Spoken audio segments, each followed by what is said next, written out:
What's going on, everybody? We are back, episode number 230 of the Club and Sub podcast. Tonight we're talking UFC Vegas 109, Roman Dolidze taking on Anthony Fluffy Hernandez. Uh, Interesting card at the Apex. It's another one where there's just a lot of big juice, not one I'm particularly excited about. Before we jump into it, though, we'll talk last week real quick. I didn't do great. I lost 3.2 units. Most of that really came down to the last, or not the last fight of the night, the co-main event. Brad Mateusz Rebecki at minus 203, and I wagered 3 units on him. Didn't work out. I was just kind of wrong in my assessment of the fight. Like, I felt like Chris Duncan didn't have the chin to kind of hold up in a war. Turned out he did. Dude took a lot of heavy shots in that fight, kept going forward, landing big kicks to the body. Very intelligent fight from Duncan, to be honest.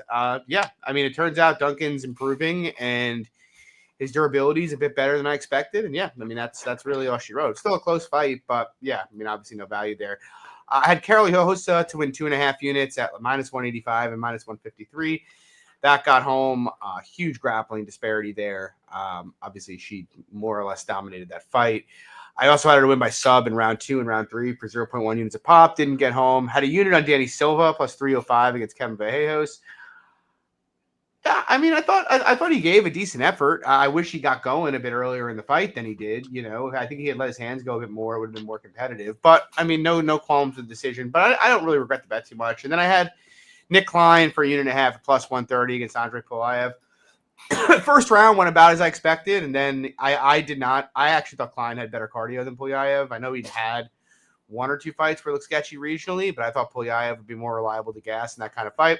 Just wrong there. Polaev ended up surviving the first and then just putting it on him in the second. So, yeah, is what it is. Hopefully get him back on track this week, though it's not going to be a pretty large card for me. Lags, how'd you do? Yeah, not good for myself either. So I had 3 bets, and they were all on one fight. And that was the Ribovics and Brenner fight. So I had 1.2 units on the fight to not go the distance to win a unit. And then I also split a unit on Ribovics KO2 at 7-1 and KO3 at 10-1. Well, that sucks. I know. Kind of bummer to not even hit like the doesn't go the distance, even Brenner had some good shots himself, but yeah. Yeah, Brenner's durability held up pretty well past the first round of that fight. It's kind of surprising to me. That was a banger fight, honestly. So it was. Yeah. Yep, no regrets there. It is what it is. We'll jump into this one. It's not my favorite card I've ever seen. First fight of the night. Speaking of which, yeah. Speaking of which, I was going to say, I'm going to owe you those couple shots that I do owe you, but not for this card. This card does not deserve that kind of maybe to get drunk through the card, I guess, but At least this one starts at 4 p.m., so we don't have to be up till 2 a.m. to watch You're right. This shit show. We got first fight of the night, though. Cody Brundage, Eric Meccanico. Current price, Brundage minus 135, Meccanico plus 105. Late ad here. I think it just got announced today, if I'm not mistaken. I bet Meccanico last fight against Nursultan Ruziboev. I believe he was like plus 250 in that fight, somewhere in that range. He really didn't impress me. I mean, look, Ruziboev is imposing, so I give him somewhat of a pass, but also he just seemed very, very, very timid and didn't really want to engage all that hard in the fight. He's fighting Brundage. I don't know. I don't really rate Meccanico all that much. He's a decent striker, good straight punches. He's an okay wrestler, but I don't think he's particularly even average in anything for the UFC level, except maybe cardio, decent cardio for a big guy. Conversely, we have Cody Brundage, who, we've talked about Cody Brundage a lot on the show. The guy's got decent skills, but he also tends to wilt as soon as things go bad for him. So it's like, on the one hand, there's a part of it's like, oh, plus money to fade Brundage. Like, why wouldn't you? But then it's just like, I mean, Brundage is the better wrestler. He's probably the better striker. He's got a bit more power in his hands. He's got way more experience at a high level than Meccanico has. Do I trust Brundage to persevere if things get tough? Not really. Do I expect Meccanico to be the guy that makes things get tough on him? I don't know. I'm not really. It feels like a pretty high volatility fight. I kind of think Brundage just has more upside, just given that he's shown the ability to have success at a much higher level of competition. So at least at this point in time, price is fine for me. I'm probably fine with a pass. What do you think, your likes? Honestly, before it came on, I was looking at DraftKings and I saw Brundage was sitting at minus 230, and I'm like, well, I'm fine passing. That's probably close-ish to accurate, maybe minus 185 Brundage. And now seeing all this love for Meccanico, honestly, to me, it's a huge step down for Brundage. I get he's Brundage is minus 230. I didn't even see that. He was. He is Yeah, from he what was. I'm. Oh no, minus 160 now. Okay.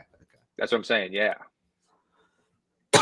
So That makes sense. I'm interested in Brundage if the price keeps coming in. I mean, I think it's a huge step down, ton of finishing upside. I get like, the Wilty vibes, but to your point, Meccanico not the guy to bring it out. Yeah. I don't disagree. Moving on, we have got Gabriela Fernandez taking on Dolidze Stoliarenko. Current price, Fernandez minus 400. The comeback, Stoliarenko plus 300. I mean, it seems like your classic. Take a small shot at Stoliarenko, submission round 1. I guess I understand the price since Stoliarenko's game is so front heavy in women's MMA. At the same time, I'm like, I don't know, Fernandez being 80%, and I know she pushed a pace in the Carly Giudice fight, but that's really like Giudice doesn't let you do anything else. She brings the pace to you. We've seen Fernandez kind of sit back and pick her shots at times and be low volume, when other women have let her be that. I mean, she should win that kind of fight, but it's not something I'd want to get invested in at minus 400. I don't really want to invest in the Stoliarenko money line. Plus 1,000 sub round 1 seems okay.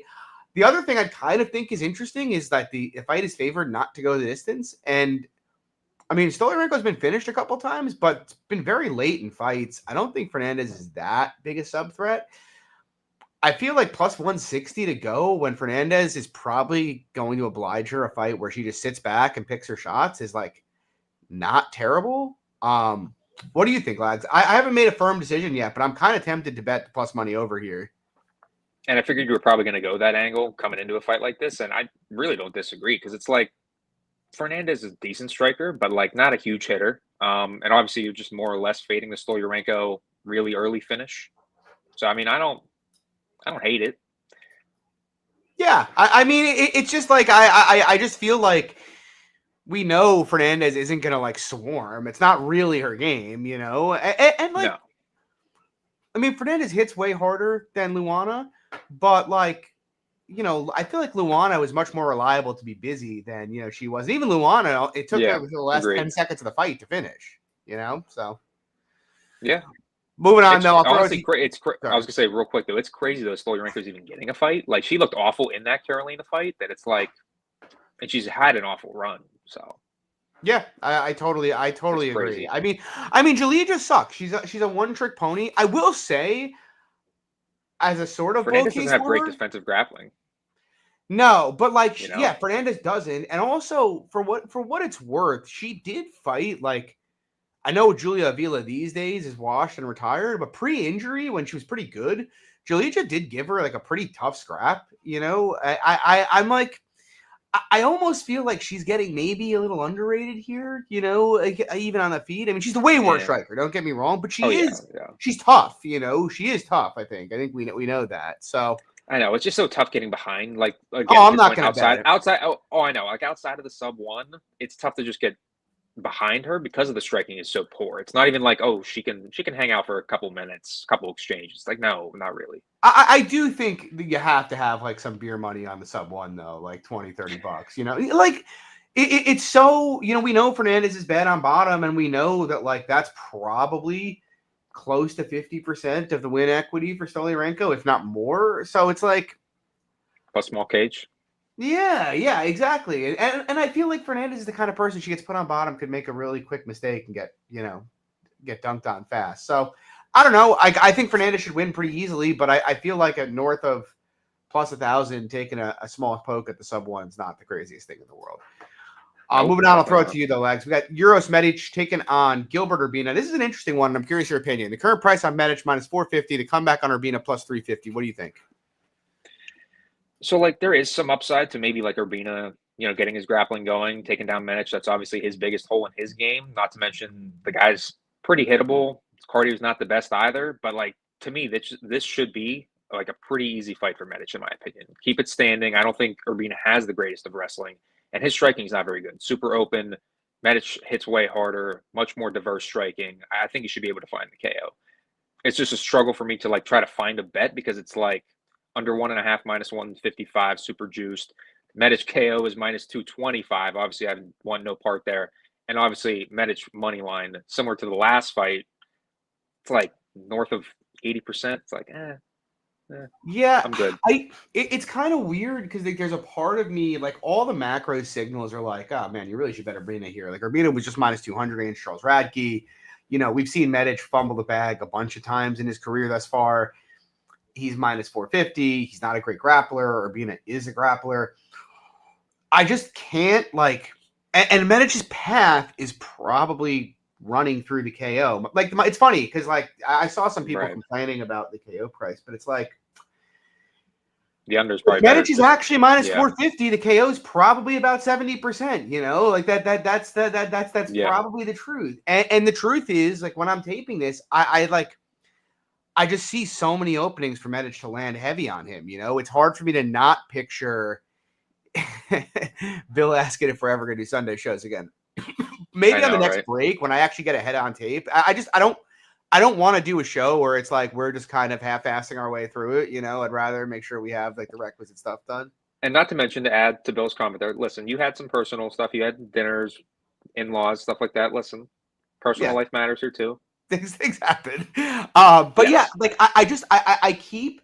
Like when I was taping it, I was really looking to find my way to an Urbina bet. And even now, I still kind of want to, just because I do think it's like a big market overcorrection. And like Euros Medic doesn't have a minus 450 style. But like everything about Urbina's game screams to me he's going to get hurt a bunch of times here and probably knocked out. Having said that, it's like if he doesn't, I do think he's maybe more physically imposing than Medic is. I think if he gets on top of Medic, he could really fuck him up and potentially submit him.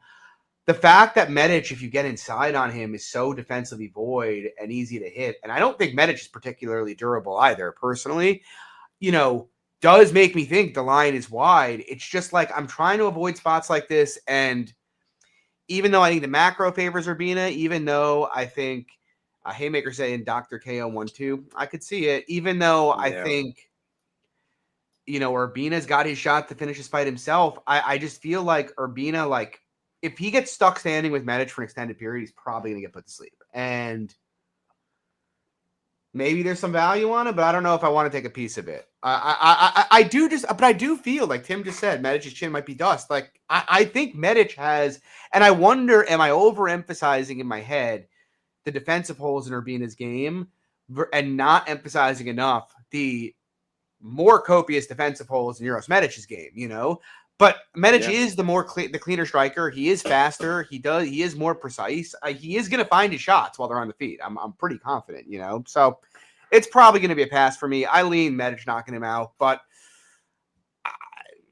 I wouldn't parlay Euros Medic. I'll tell you that much. So. Right? Yeah, definitely not. Definitely not. Moving on, we got Jocelyn Edwards taking on Priscilla Cachoeira. Current price, Edwards minus 310. The comeback of Cachoeira plus 260. I am all over Edwards this week. Smash spot for me, honestly. I bet her big at like minus 240 last week. I bet her again over the weekend at minus 260. I took a little bit more at minus 300. Maybe I'm crazy. I've never hid my opinion on Priscilla Cachoeira here, though. I think she is terrible. She's got real power for the women's divisions, but she's got no striking skills. She's plotty. She's slow. She's old. She's almost 37. She cannot grapple at all. And Jocelyn Edwards is 29. I think she's getting better. She's the much better striker here, though I think it would be stupid to strike with Priscilla because, like, that's really how you steer into, Priscilla's win condition here. But if she does, I still think she's a large favorite on the feet. She's much better volume, more precise, better defense, better movement, better footwork. But if she does what she's done every single time she's had a grappling advantage in the UFC, and that's take her down, she's going to maul her, in my opinion. I don't see any way for Edwards or for Priscilla to really keep us upright. I don't see many ways for her to get up. And unlike, the one time I was wrong on the grappling dynamic in a Priscilla Cachoeira fight, I wasn't even wrong. It was Gina Mazzani gassing out. Jocelyn Edwards has good cardio, and she's huge for the division. So, yeah, I think she's got, look, I'm not saying it's impossible Priscilla could catch her and knock her out, right? That could happen. I do not think it is north of like a 15% outcome, though. And I really think her winning a decision would need like some fucking weird shit to happen. She'd have to like drop her twice or Edwards commit a foul and get a point deducted. It would need to get really weird. So I like Edwards a lot here. I think she should be near the minus 550 range personally. I also kind of, and I might bet it, I would lean to the sub. We haven't there. It doesn't look like there's any The prices out on sub yet, but like Yeah. I think she's gonna sub her more often than not if she goes the path of least resistance. And I also like the under. I think it covers you a bit on the Priscilla KO at plus 150. And like I said, I think if Edwards is taking her down, she's gonna work her there and probably finish. What do you think, Lags? Am I crazy? No, I'm glad you mentioned a little bit on the money line, but I won't get to there myself. But I was not on the under though. I like the under because I think it covers both. To your point with the Edwards, obviously dominant grappling path here over Cachoeira. That's going to be the story of the fight. But if she even fucks around and tries to find out with Cachoeira, might get knocked out. I mean, the fact that Cachoeira was a plus 150 to plus 170 dog in her last fight to Josie Nunez, I mean, disrespectful. Yeah, absolutely disrespectful. It was, but I feel like Edwards would tool Josie Nunez, to be honest. Like, it's funny. I don't think, and not to mention too, there was no grappling threat at all from Josie Nunez. No, and I'm not gonna make the case that like Edwards is a top 10 fighter or anything like that. But she is very high volume. No. She outlands her opponents like 1.6 to 1 on the feet. Every time she's had a grappling advantage in the UFC, she's prioritized it. She's just a much better fighter, and she's a much younger fighter. I don't. Again, if I'm wrong, if I lose to a female KO, to a KO threat, like who can't do anything else, I'm okay with that. I'm okay with it. But like, yep, I just think this is a can of corn for Jocelyn Edwards personally. So, or it should be. I mean, who knows? Maybe she'll get knocked out. I don't know. I'm pretty confident she's going to win this fight. If not, though, so we'll see what happens. Moving on, we have got Elijah Smith taking on Toshiomi Kazama. Current price, Elijah Smith minus 700. The comeback on Kazama plus 500. What do you think your legs? John, this is one of break my the heart. fights. I'm 6 hounds saying can't wait for Edwards to pull a krill off. That would hurt my soul. But what were you saying? Sorry, Elijah Smith. No, you're good. What I was going to say was, this is, one of the fights going on Saturday night. It's going to be one of those. But yeah, no, to me, it's an awful fight, I think, to be honest with you. I mean, Elijah Smith is a 7-1 favorite. To me, I mean, it seems crazy, to be honest with you. Like, I'm not a huge fan of him as a prospect longevity-wise, but like Kazama, the guy seems super chinny. He's a pretty aggro wrestler. The striking's pretty poor, to be honest with you. I mean, he needs to go out there and dominate in the grappling, and I don't think he's going to be able to. Smith should be able to find the finish, but I just have no interest in the fight. Yeah, I mean, I didn't bet it. I legitimately considered laying minus 500 on Smith on like Friday. Jeez, it went through my head, dude. I'm with you. I think Smith's cardio is bad enough that like he's gonna have issues like when he moves up to like better fighters. You even saw some of those issues in his first fight with Vince Morales. Yep. But I mean, Smith's a great athlete. I actually like his skill set quite a bit. Very good wrestler, defensively and offensively. Very good hands, fast hands, powerful hands. And look, I bet that bum Gregorio against Kazama at Juice in his last fight. It went horribly because he gassed out after he almost killed Kazama. But I think Toshiomi Kazama is one of the worst male fighters on the roster, if not the worst. It's like him, Jekka, and Weston Wilson are in like a competition with one another to see who the worst is. I think this is about even if Smith gasses out. The thing is, Kazama's not going to win on the feet here. He like needs to get on top of a tired Smith. Like that's to me. I think about like how he wins, and that's probably it because he's not going to out wrestle Smith fresh. And even Smith tired, I'm not sure he's going to out wrestle him. He's way slower. He's way more hittable. I think this is the UFC giving Smith a layup here. KO1's plus 110, which isn't great. KO2 is plus 280. I am tempted to take some kind of a Dutch parlay, or not parlay. I guess it'd be a Dutch parlay on like the 1-2 for Smith, just because I rewatched the Armfield fight and like I am much more bullish on Elijah Smith than I am on Garrett Armfield, and I think Smith's hands are faster. I think he hits harder, and I just don't see how Kazama like gets his game working here. And so like I think Smith is in like the 90% range here. I think the line is fine personally. I think he's going to dominate. I actually think we're going to get into a lot of big juice here where I'm going to make a case for why it's wide and why I'm not betting it. But this is one of those where I'm like, the juice is fine. Elijah Smith should fucking knock this man's head to the moon. That in my opinion. I agree. Moving on. We got Julius Walker taking on Rafael Cerqueira. Current price, Walker, big favorite. He is -600. The comeback on Cerqueira, +425. I mean, this is one of those that I'm like, I think Julius Walker kind of impressed me losing the Menafield. Like, even tired, he was relentless. He's big. He's athletic. He's dangerous. He's got a decent submission game. He's powerful. He should probably win this fight. But, like, we've talked about this before, both of Cerqueira's last 2 fights. I still don't know what Rafael Cerqueira is, you know? Do we? Like, he got knocked out quick by Ebo. He was doing, like, pretty well in his last fight before he got knocked out. Can he grapple? It was such a quick fight, though. What? It was such a quick fight. That's what I mean. I don't think he really was that good. Like in that, it's 2 minutes. No, you know what I mean? It's so hard to. But you know what I mean? He's lost like 2 fights in under 3 minutes. Now, I think that says a lot about his chin and the fact that Walker's probably got ample opportunity to knock him the fuck out here. I think that is very, very loud. But like, if Walker comes out and wrestles like he does, you know, we know Cerqueira is like Jalton Almeida's main training partner, but we really don't know what his ground game looks like. There's not a lot regionally on it, and we haven't really seen it put to test in the UFC. What I'm getting to is not to suggest that I'm going to bet Rafael Cerqueira. I am not going to do that. I promise you. But I am thinking about like maybe taking the over 1.5 at like +185.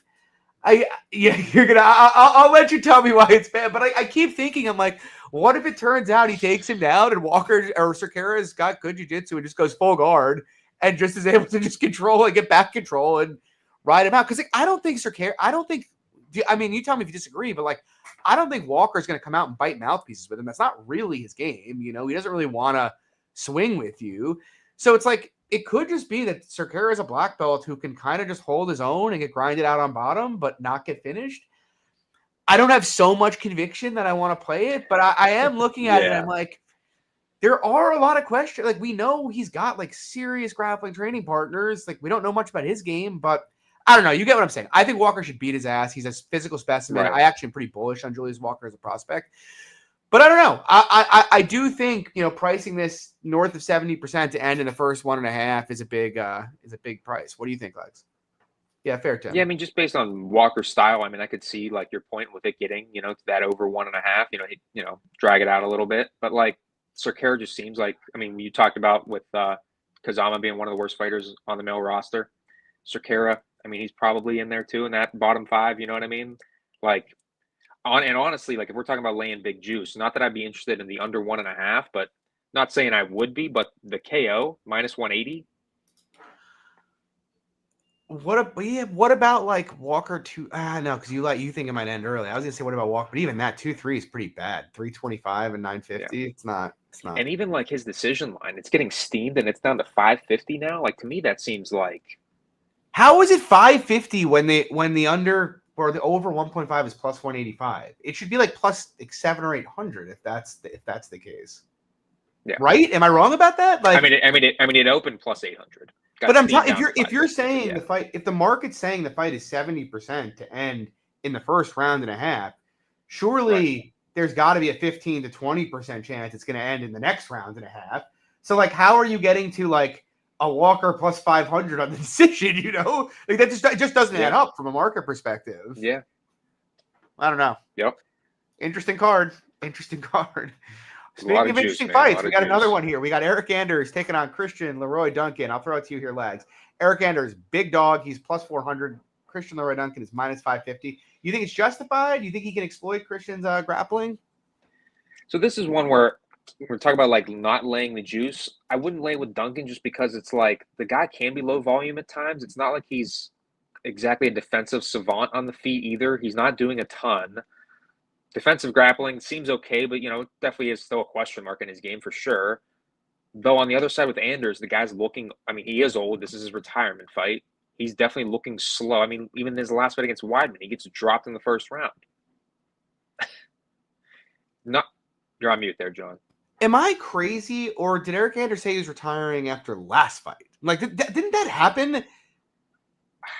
I thought it was going to be, but I thought it was just maybe it was just Weidman's. I had seemed to recall them both saying they were retiring going into the fight. Maybe I'm wrong about that, dude. And like a year ago, +400 on Anders would have been an easy click because I don't think CLD is bad. he's a great athlete. He's long for the division. He's fairly dangerous. I don't think he's quite the power hitter people seem to think that he is. You look at, I was talking about this with Narco earlier today, but like a lot of, like most of his finishes are like just big flashy moves, like flying knees or like spinning kicks and stuff. You don't see him like dropping a lot of guys with hands, that all that often. But he certainly he would have had at any point in their respective careers an athleticism edge in this fight. And, now Anders is 38. Like, I have to imagine it's exacerbated. But, like, even that, I could get over that because I really think CLD is, like, pretty exploitable, both on the feet because he's not super high volume, but especially on the mat. Like, I think this guy can be taken down. I think he can be clinched up. The big problem for me is, though, you mentioned Anders retiring, but even beyond that, he's 38 years old, and sometimes I'm willing to overlook stuff like that. Like, I bet Kamaru Usman pretty big at, like, 39 years old. But Kamaru Usman hadn't been dropped 3 fights in a row, and 2 of those knockdowns were not by Marc-Andre Barriault or Chris Weidman, And that is, like Barriault, look, he's a demon, but he doesn't have a lot of power in his hands. Chris Weidman has, like, no power in his hands. And that is, like, what I'm getting, like, stuck on here, because I do think the line is objectively a bit ridiculous. You have like a medium to low volume striker in CLD who, I didn't think his performance against Pulaev was really all that impressive personally. I was very underwhelmed by it, to be honest. But and Jamie Pickett's the other one who knocked him down. Like that's the group that just knocked him down. Was Marc-Andre Barriault, Jamie Pickett, and Chris Weidman. Like that's not good. Crazy. And so I feel like we can say with a pretty reasonable degree of certainty, Eryk Anders is regressing badly, like very, very badly. And so it's at the point, it's like, yeah, stylistically, it's not a bad fight for Anders, but he wasn't the best wrestler at his peak. He's fighting a physical freak. I'm pretty skeptical he can get his wrestling going. And if he can't, he's just giving away so much length, so much speed, so much hardware. I'll put it this way. I won't be upset if I pass this fight and Eryk Anders edges a decision. I'll be upset if I bet this fight, though, and the dude just gets iced in like the first minute of it, because it looks like that's where we're headed. Yeah. The dude's looking slow, man. Yep. Yeah. Moving on. Interesting fight here. I'll throw it to you again, Langs. We got Miles Johns taking on Gene Matsumoto. Current price, Matsumoto minus 300. The comeback on Johns plus 250. What do you think? I mean, maybe I'm crazy here, but I think he's one of the safer juice pieces of the week. Like, to me, John's like his win equity in most fights. I mean, it's pretty much for a close fight in most instances. Like, the guy doesn't have huge margins in victory, and in this fight specifically, it's like I think Gene's definitely going to be able to outpace him on the feet in terms of the grappling. I think he could definitely get something going as well. Like, I get it's a huge line against a guy in Miles Johns who can maybe suppress some of that volume. Done it in the past. He has some decent power, but like, who's he knocking out lately? Yeah. I just haven't been. He's fighting a low level of competition too. Some of the worst guys. Yeah, you're not wrong. I do think this is a bit wide. Having said that, I feel I have this feeling about both of them to different degrees. Like Gene Matsumoto, I think he's a pretty good prospect. He's very young, very fast hands. I like him on the counter quite a bit. I do have some issues with his game, though. He is very heavy on his feet. Like, I think he's pretty – not his hands aren't slow, but I think his footwork is. He likes to sit down at his shots almost a little bit too much. He is way too hittable for my liking, personally. But – and, like, you look at some of the fights he's had. It's like Casey Tanner and him had a close competitive fight on the Contender Series. Him and Brad Katona had a very close competitive fight. Dan Argueta fight, he was losing until he submitted him in that fight. So, like, I do worry that he doesn't separate much. But having said that, I think he's a pretty good fighter. Like, I mean, I know Rob Font's pretty dusty, but if you don't hurt Rob Font, he's still like, hell on wheels, Rob Font's a really, really tough guy to fight. Very tall, very long, a lot of volume, great cardio. And you could make the argument that Gene won that fight, And so I actually give him more credit for fighting Font competitively for 15 minutes than I do for any of his other fights. To me, that was the most impressive performance he's had in the UFC. But I do have my concerns about it. And conversely, with the John side, you touched on the level of competition. For the most part, it's been quite low.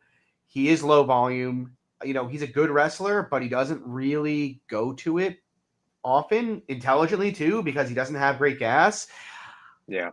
I do think Johns is an underrated striker. He's got a nice jab. He's got good calf fix. He's got decent power. And he's got pretty good footwork, honestly. I look at this fight and I feel like one of two things could happen here. Matsumoto, not one of two, there's a few things, but the two most likely scenarios is Matsumoto stays on the gas here, isn't worried about John's power, and just eventually breaks him. Because if he does stay in his face, the only guy we've seen really do that is Castaneda, who did kind of break him. Yeah. And I think if he does that, he might have some issues early in the fight anyway, because Johns is pretty precise with his striking. But I think if he stays on the gas with him, he will break him eventually if he doesn't get knocked out. And I don't think he's going to get knocked out. Not very often anyway. The other couple ways I can see this playing out is it turns out to be like a Trey Ogden, Daniel Zellhuber type fight where, John's footwork and jab are enough that, and, like I mentioned, Matsumoto is very heavy. He likes to sit down on his shots. He's very flat-footed when he throws. And it turns into a kind of fight where Johns can kind of just do what he did to, Kevin Natividad or what he was doing to Mario Batista before he got knocked out, where he can just kind of jab and move in a very, very close fight and, kind of edge it that way. Or conversely, John's power is enough to deter Matsumoto, and what we get is just like a kind of very wishy-washy staring contest where neither guy pulls the trigger a whole lot, and it ends up being an optics fight that probably favors Matsumoto because he'll probably be front-footing it, but it's a very, very close fight. So, I think there's a lot of versions of this where it's a very competitive fight, and I do think the line's wide because of that. Having said that, though, I just think the hardware advantage favors Matsumoto tremendously here. He's got a better chin. He's got better cardio. He has historically had a better work rate.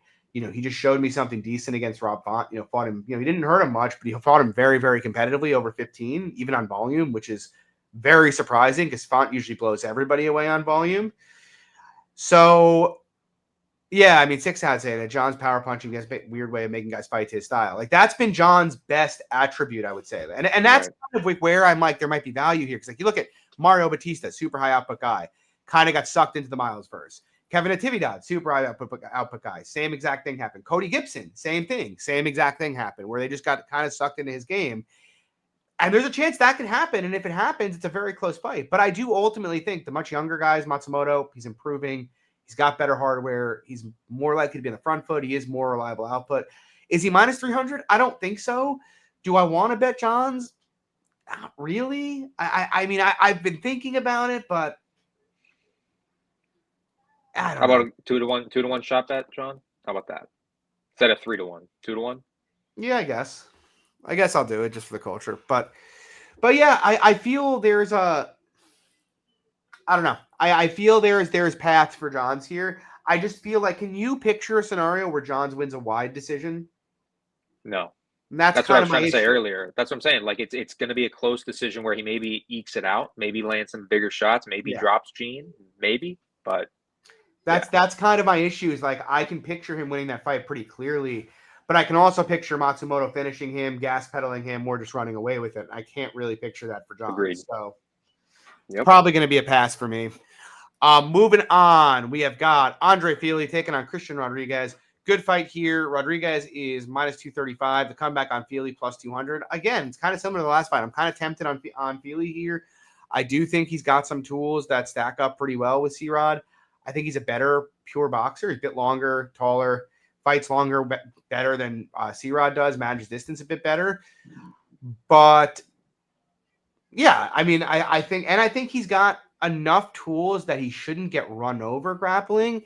But having said that, I also feel like, Fili is a very, very thin margins fighter, like throughout his whole career. If he doesn't finish you when he wins, it tends to be on the tightest of margins. He does come from a wrestling background, but something I just can't get out of my head. The Bryce Mitchell fight I forgive him for because it's Bryce Mitchell, right? Him getting controlled as much as he did by Sadiq Yusuf scares the shit out of me in the context of a fight like this, And he's getting older. He's getting up there now. Like, he's much closer to the end than the beginning. He's worn a lot of damage at this point. Now, I think he's got more power than C-Rod does. Like, I'd be surprised if C-Rod finished him. I don't think Fili is quite the guy that he once was. On the C-Rod side, I'm more bearish on him than the market on C-Rod. I know what he's good at. He's a good grappler, very good elite counter grappler. That's his best skill. His boxing's okay. He doesn't have much power. He can be a bit hittable. His wrestling is okay. But he is tenacious and he doesn't stop coming. And I trust his work rate a lot more than I trust Andre Fili's here. I think the most likely path to a finish this fight would be C-Rod's sub by a large margin. I can picture, it being a close fight, though, where C-Rod's able to get 3 or 4 takedowns that swing it. I can picture it being a wide fight where C-Rod's able to get some control that wins it. So, I think C-Rod's got more paths to victory here than Fili does. Now, Fili's fought the higher pedigree of fighter, for sure. He is the better technical boxer.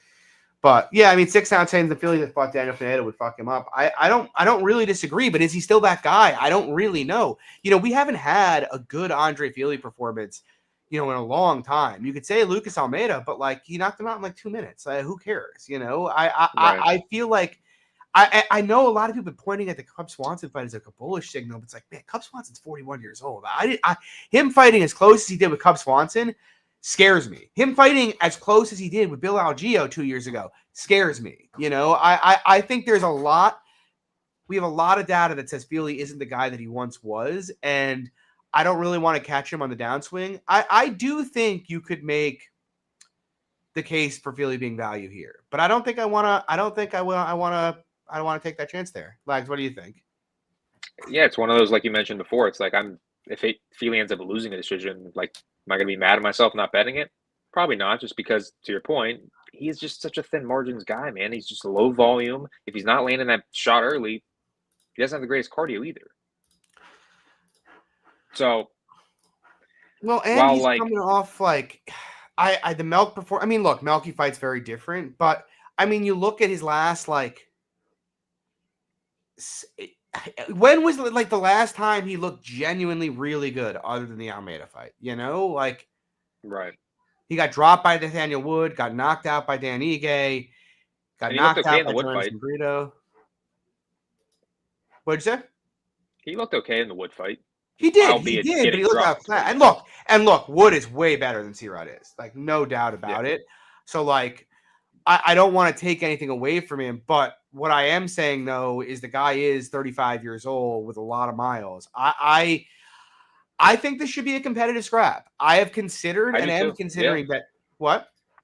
No, I think it's going to be competitive, too, because, on the feet, to your point, I think Fili is probably the better striker, better boxer for sure. I mean, maybe C-Rod could be a little bit more effective with his pace down the stretch, but, Fili's got more KO upside. Pepe saying we're talking about a blown-up bantamweight who got finished by Arosa and nearly finished by strikes against Melk. I don't disagree, honestly. I honestly think it's not a terrible fight for Fili. I've considered betting him. I'm just I'm trying to be cognizant of the fact that the guy does seem to be on, the backside of his career. And I do think that's pretty clear to me. So, I don't know. We'll see. I think if it blew back out past plus 230 where I was getting sub 30% implied on Fili, that might be enough to take a snack. But I'm not this fight. I don't look at it and I'm like, that's the spot. It's not doing that for me. So we'll see. Yeah.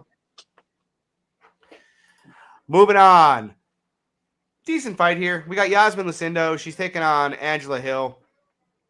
The current price, Lucindo, decent favorite, minus 205. The comeback on Hill, plus 175. I think the line's fine. I think it could even be a little bit wider. I don't think skill for skill, there's much of a disparity here.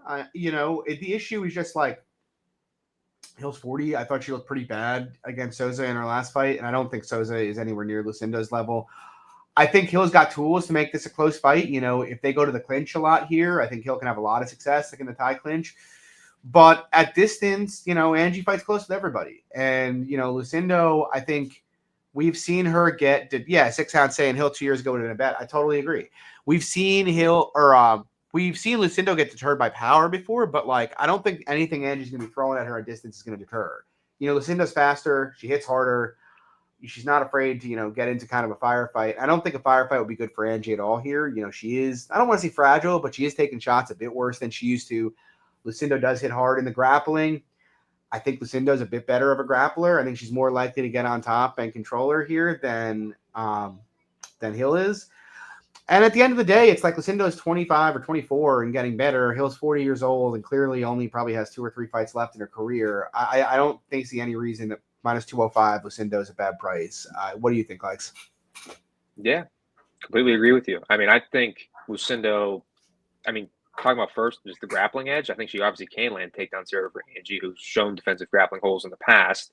And on the feet, she's going to be landing probably close enough volume to Angie, but obviously going to be landing the much bigger shots.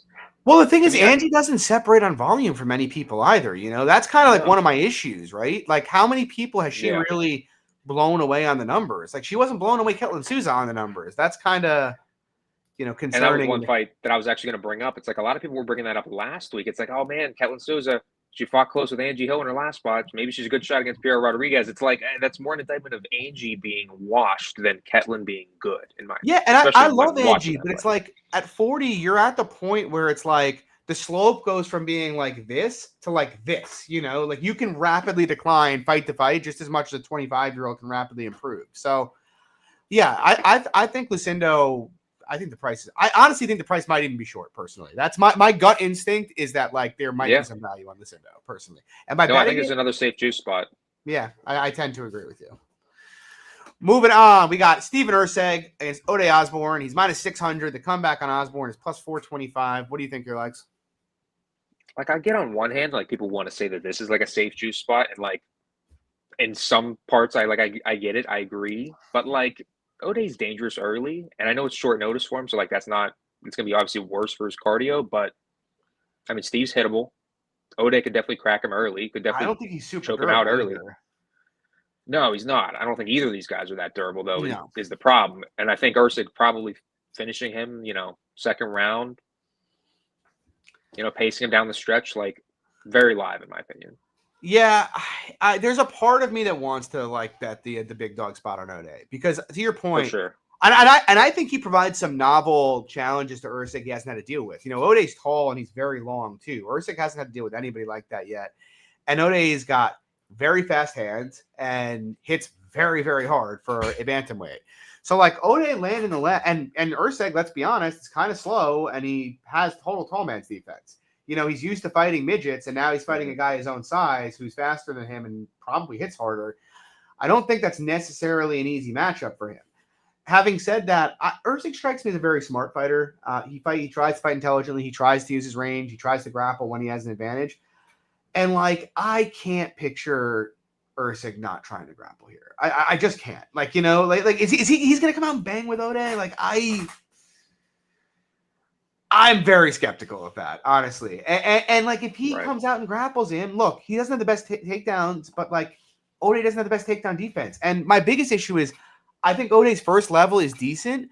The problem is Ode, he just tries to counter grapple whenever people try to take him down. Like he'll go for the guillotine or he'll jump for a triangle. He just does stupid shit. And then once he's flat, he's got nothing there, really. So I see paths where Ode could be competitive here or even win by like knockout. The concern is just, first of all, the guys Ersg's losing to are just on a totally different level than what Ode is at. Ersg just fought pretty competitively with Brandon Moreno in Mexico. I think that was a decent performance. He lost to the champ and he got knocked out by Kai Kara France. Now he's fighting Ode Osborne. He could get knocked out here, but he's the better fighter. There's no doubt in my mind. He's got a very, very easy path to victory if he takes it. And I think he's going to, which is why I'm like, I'm somewhat tempted by Ode, but also I feel like if Ersg just remembers he's allowed to grapple here, unless he gets, lamped in the first 2.5 minutes, eventually he's going to find a takedown. And once he does, he's going to, likely dominate.